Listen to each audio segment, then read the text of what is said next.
Welcome to the next episode of our Insight series, hosted by BSI in partnership with McAfee. I'm Stephen Bowles, the Global Practice Director here at BSI Consulting. I'm delighted to be joined today by Nigel Hawthorn, who's the Cloud and Privacy Spokesperson for McAfee, and Lorraine Orr, a cybersecurity and data protection consultant here at BSI.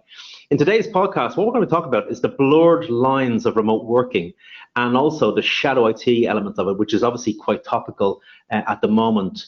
So with that in mind, let's talk about the background to this. Obviously, 2020 has been a year of disruption, and we've seen what is extensively the biggest technology experiment the world has ever seen in March 2020, when globally organizations had to shift from a kind of a hybrid remote working and office environment out to an almost exclusively remote working environment.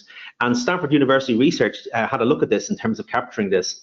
And what they found was in 2019, 18% of the workforce were working full-time from home. But by June 2020, 3 or 4 months into the COVID-19 situation, it was up to 42%. So over double the amount of people working full-time from home. Obviously, that 42% doesn't count critical workers and others who cannot work remotely. The other element to consider is not just from the technology perspective, but it's also from the medical perspective that, without the ability to work from home, the economy would have collapsed. And that's the financial side of things, that if we had not got this capability, a lot of companies wouldn't have been able to transact and to stay afloat. So that's a very big tool in the financial element and armory, is the ability of people to work remotely. And secondly, from a medical perspective, it is a crucial weapon in our fight against not only COVID-19, but also potentially future pandemics, because it's a tool that can be used, that people can work from home, the economy can survive. And that's a medical piece of defense that we have. So this remote working is not just a technology discussion, it's a financial discussion and can be a medical discussion as well. So this podcast, we're going to talk about some of the considerations around remote working and also the blurred lines that can occur as a result of it. And we're also going to talk about shadow IT, the use of services and devices that are not sanctioned by the IT department. So the first one we want to talk about is physical security. Obviously, that's the big one. That's something everybody sees, where people have lifted and shifted from the office to home. When we're speaking about assets within the company, what are the key assets? Well, the key assets primarily are the people, the data, and then of course the actual assets themselves, the laptops, desktop servers, stuff like that. So from an asset management perspective, these devices are now no longer in a centralized location. And how do we track them and keep them safe? So from a physical security perspective, what we would say to our customers is to review your workspace and your home security, because your home security now is in the supply chain for the organization. Are you working in a secure location? Do you have the locks on the windows and doors? What you would expect in a HQ, what you would expect in an area office. It's very important to have that, to make sure that at the end of the day, that asset has data belonging to the organization on it that you're creating. So the inventory asset is very, very important. Where the location is, the security around it, physical security, locks, doors, is the asset in sight, is the mobile phone, the laptop, tablet in sight, is it easy accessible from a low window, stuff like that. Very, very important to ensure that you have physical security around that. The other side of things, of course, is around data security, and which we'll touch on later on in the podcast. And of course, identity security. So, of course, your identity is your corporate login. So, Stephen Bowles at bsigroup.com, something like that. That's your identity. So we're obviously using that now at the edge, in the house, or in remote locations, remote workforce. So, what is the security we've put around that? Have we put in multi-factor authentication, single sign-on, have we provisioned applications? What is the story around password complexity and all that jazz? So really securing the identity and wrapping that into the asset itself. A key other topic in consideration that needs to be thought about is privacy, especially with the blurred lines. Lorraine, if I could bring you in, data privacy when working from home, what are some of the key considerations that people do need to have a think about? Thanks, Stephen. Well, the thing is, you're working from the office and then suddenly you find yourself working from home. It's quite hard sometimes to actually find a space. So, you're used to having your own desk space in an office environment. Working from home can be very difficult. I've seen people working on kitchen benches or being locked up in the loft without a proper work environment, cold rooms. But from a privacy point of view, it's really important to make sure that you can continue operating as you normally would, so you don't have interruptions as far as possible from other people coming in, or it's about being able to continue working without other people accessing the information that you've got to your hand, really. So making sure that you've got a good workspace, making sure that you're not going to be interrupted, having things like privacy screens. You can get privacy screens on your computers to sort of stop other people coming and seeing what you're working on, if that's part and parcel of your role. We have password protection. A lot of the types of security controls that you have in the office will just be passed on through to the home environment. Things like, as I say, password control. If you're transferring emails, it might be now that we're not transferring over our usual network. So where people have VPN access, it means that's great. We can use the all of the facilities that we would normally have, the networks through the office environment. But, there's the Wi-Fis that people are using. Sometimes they're not secure. And it's important to make sure we've got the security controls around those. And a lot of the time, it's just about telling and informing individuals what they can and cannot do, making sure that they're aware that if they do have a Wi-Fi, that they're actually putting passwords on their Wi-Fi, making sure that when they're at home, the passwords that they're using to access any of the systems, the applications, that they're protected as they normally would be in an office. So yeah, we've got to avoid the data breaches, haven't we, as well in the working environment. And when you're working remotely, I've seen many cases where that all goes out the window and people completely forget that we need to continue to protect data. Yeah, absolutely. And I'll come in on a couple of those points, if I may, Lorraine. The Wi-Fi, you're on a shared network now. It's a home network. So what we would say to people, it depends on how clued people are in. But, if possible, you should create another channel on with your Wi-Fi router if you have the, if you're aware of that capability. And what that does is, as people have seen on various calls with Zoom and Teams and others, what happens is there seems to be this kind of degradation of performance as the kids come back from school, as Netflix gets fired up, as the PlayStation gets put on, suddenly people's Wi-Fi, gets hammered, and suddenly the Zoom call loses quality. You see jitter, you see delay. I'm going to turn my camera off because I can't see you guys. So the user experience can become quite limited, as against working in HQ, working in your office, where you've got a higher level of bandwidth in a more controlled way. So one thing you can do, if you wish to do so, is to create a channel on the router. You can create a channel has a numeric value, could be channel 8D, and you can just make that available to your device. And what that means is you can allocate bandwidth to that from your router, let's say 10 megabytes, 20 meg, whatever you have available, and take a subset of that, apply that into the policy, and then you would have that dedicated channel. No matter what happens on the Wi-Fi network, then you would have a guaranteed bit of bandwidth for you to conduct work business. You could even create a new SSID, which is the identifier for the Wi-Fi network, for work. Give it an abstract name, whatever, and make it only available to yourself. But obviously, it's have its own passwords. No one else has access to that. And again, that would be another way of securing your own corporate network and extending your corporate network in a more secure fashion. And that would also not just improve the user experience, but also the performance, because you're guaranteeing that bit of bandwidth. We would also say, of course, on the Wi-Fi networks, these routers, they come in from the default settings from Sky, from Virgin, Vodafone, whatever your ISP is. We would advocate, obviously, change the password. They're coming in with default values, and these default values are circulating on the internet. And people, you have the routers nowadays are coming with more antennae. They have better performance, better range, and indeed people are supplementing them with extenders. They're supplementing them with mesh networks, and as a result, your signal could be picked up 60 feet down the road, literally, across garden space. Somebody 5 doors down could potentially pick it up, and if you do it yourself, look at your phone and go show available networks, you'll see people in various locations around you. Especially more so if you live in an apartment where you've got more condensed housing and potentially less insulation between blocks. Your Wi-Fi network could be exposed to quite a number of people. So that's something to consider. It's no longer just a home network. The previous discussion, I'm only looking at Netflix, what damage will it do? Well, now you're looking at Teams and you're looking at other stuff. So yeah, user experience, user performance is key to all of that. Speaking of Zoom calls and stuff, collaboration obviously has increased dramatically this year. Nigel, from your side, what are your thoughts and considerations people need to think about from a collaboration perspective? Yeah, you talked there about lots of networking functions and looking at the conduit of traffic, Wi-Fi, etc. But I'm really quite interested in the number of new tools, new applications that we're using. As you say, Teams, WebEx, all of this sharing of your video and what's behind you in there, sharing of your screens. Many of us are in meetings where we're sharing a screen, and that brings in another problem. Perhaps an email comes in and the email app interrupts your desktop with a message title that is pretty sensitive. So we've got to recognize that though these great new tools have enormous levels of functionality, that sometimes we need to turn them off before we start our broadcast out to the world.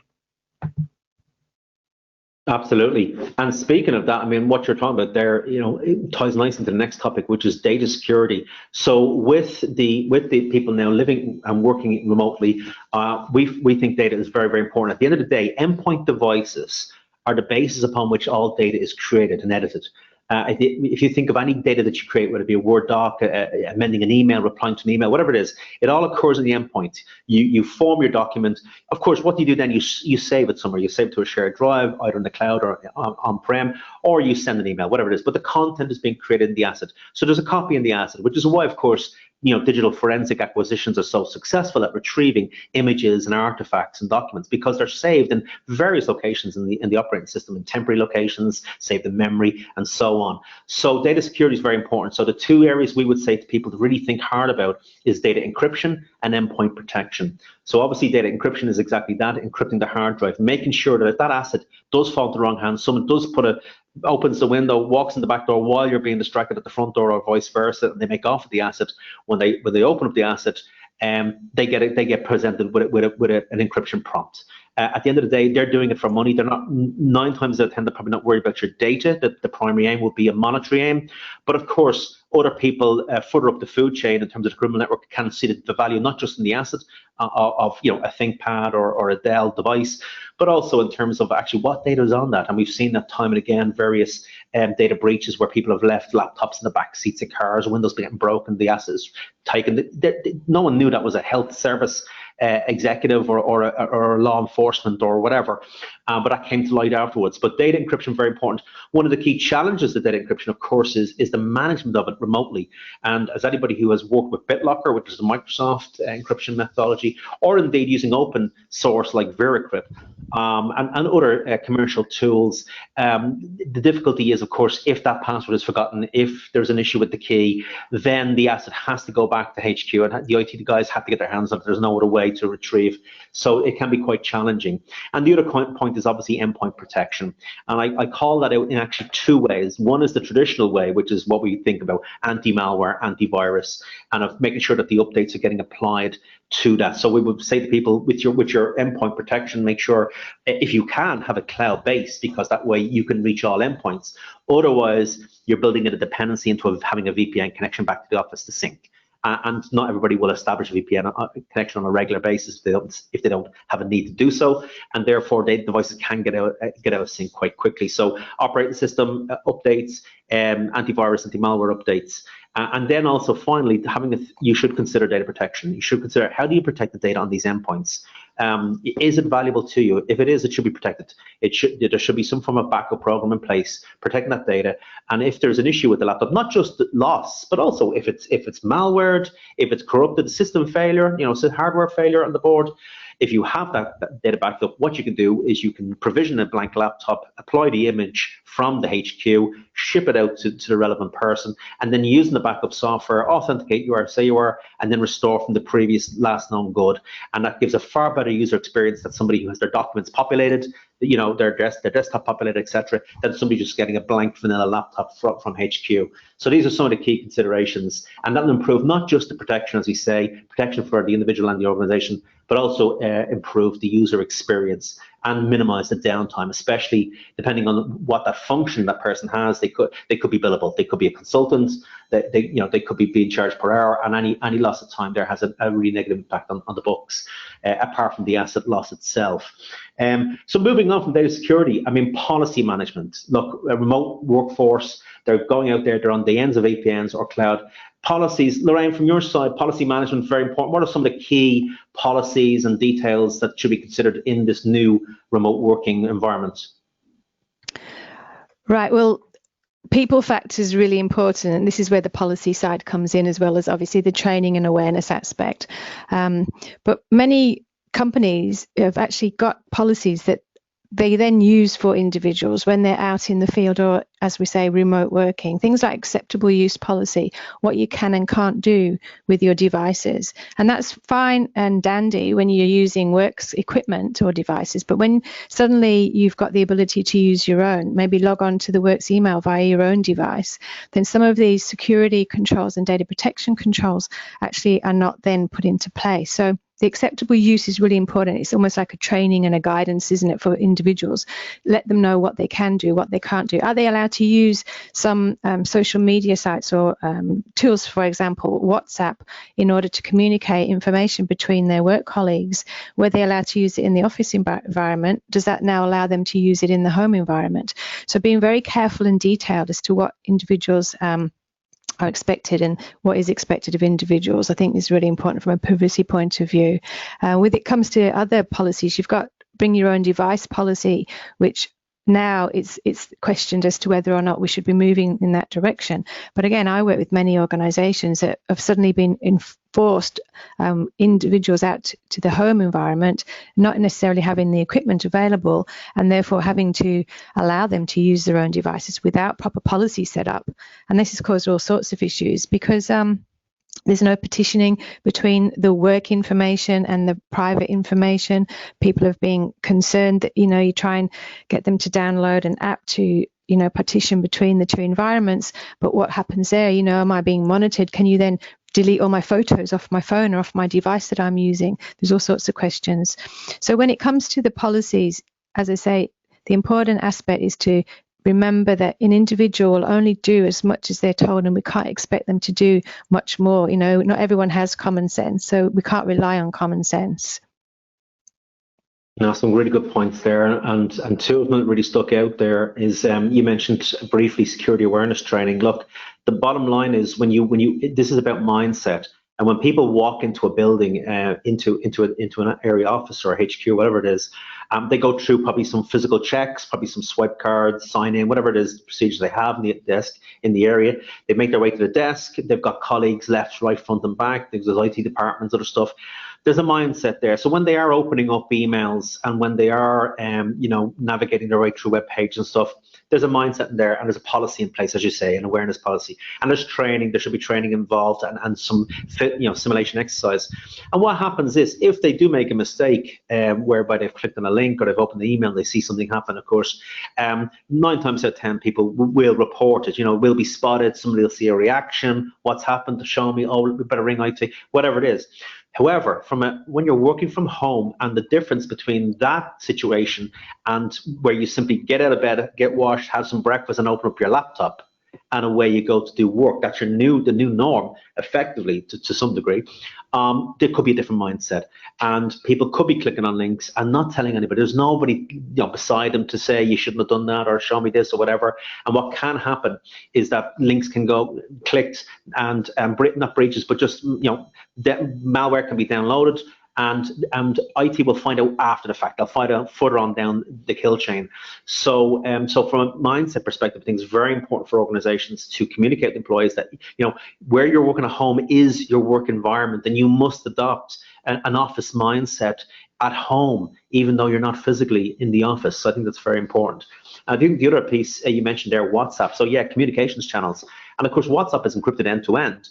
So, it's going to be harder for organizations to have governance over what is being said, what is being shared on WhatsApp, because like law enforcement, organizations won't have any master keys to get into those channels. They're also created normally per the identity of the phone user. And if that phone is not an asset of the company, if it's a private device, as you say, Lorraine, BYOD, they might refuse access to it, and all kinds of communications could be going through that channel. So it has to be very carefully considered what the posture of the organization is when it comes to stuff like that. So some really good points there.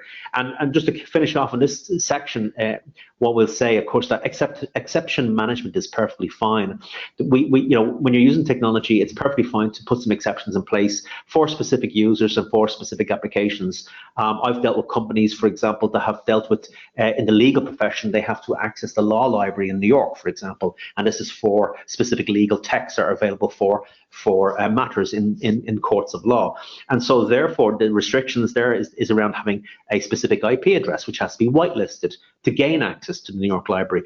So what would have to happen then is, from an exception perspective, is for those users to be provided with static IPs, and for those IPs to be communicated to the provider. So IP whitelisting is perfectly fine for those type of things. But the key to any exceptions management is to ensure that those exceptions are documented and that they're measured on an ongoing basis and reported, so that from a governance perspective, there's awareness within the IT department, awareness within the management structure of these applications and exceptions, and it's been controlled. Which brings us nicely into the next section around shadow IT.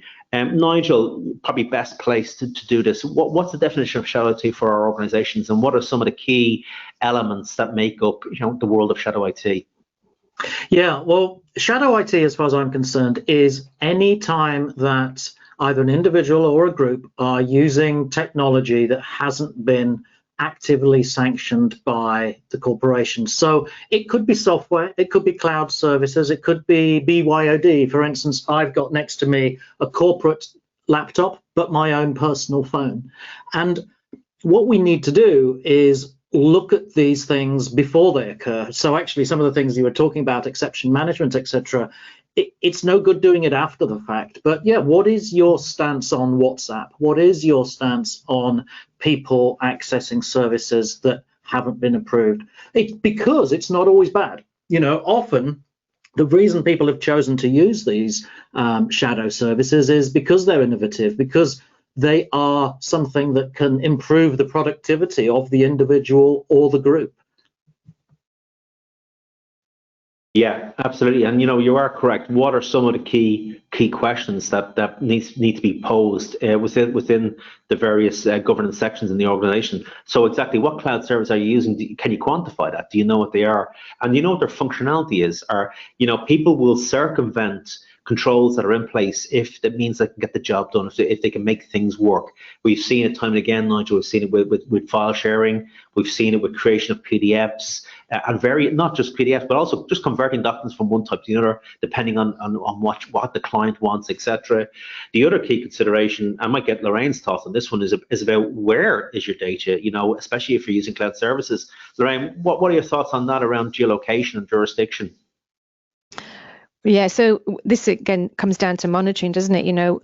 It's actually identifying where an individual is located, which is personal data. So we need to make sure from a privacy point of view that we've covered that, we've got the right privacy policies and procedures in place, understanding, what you're using and monitoring, why you're monitoring, all the lawful basis for doing these sorts of activities need to be defined. So we need to really take a risk management approach, make sure we understand why we're using the geolocation services, and what does this mean? What impact does this have on a data subject? Is it intrusive into their own personal lives, or even if it's in a work environment, or especially when they're working remotely as we are at the minute, what does that mean as far as the information that's being collected and transferred? So there's all the legal aspects to be considered, data protection laws and regulations. We've got the GDPR as well. We've got the UK Data Protection Act.